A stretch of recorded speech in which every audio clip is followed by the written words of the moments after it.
हुकुम, स्वागत है आपका अमन साफा इन शेरवानी हाउस में। आज हमारे पास मोचड़ियों का नया स्टॉक आया है। ये देखिए आप, ये राठौड़ी मोचड़ी हमारे पास आई है। देखो इस टाइप के जो भी नए पैटर्न मार्केट में चल रहे हैं, बहुत शानदार चीज रहने वाली है। ये प्लेन के अंदर आर्टिकल रहने वाला है, चमड़ी की सारा आर्टिकल रहने वाला है। ये तीखी नोक वाला जो चलता है नॉर्मली रेगुलर आइटम, ये वो है। और अपने पास ये छोटा पंजा, मोस्ट डिमांडिंग छोटे पंजे के अंदर है। काफी सारी डिजाइन्स है, काफी सारा माल है, भरपूर बहुत सारी डिजाइन्स अवेलेबल है। परसों 8 जून को हमारी शॉप की ओपनिंग हुई थी, लास्ट ईयर 8 जून 2024 को।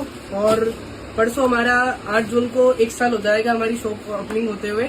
और इस उपलक्ष्य पर हम काफी सारे ऑफर्स निकालने वाले हैं। उसमें जो मोचड़ी का ऑफर है जो कि बहुत जल्द आप तक पहुंचेगा, वो काफी सारा स्टॉक है मोचड़ियों के अंदर।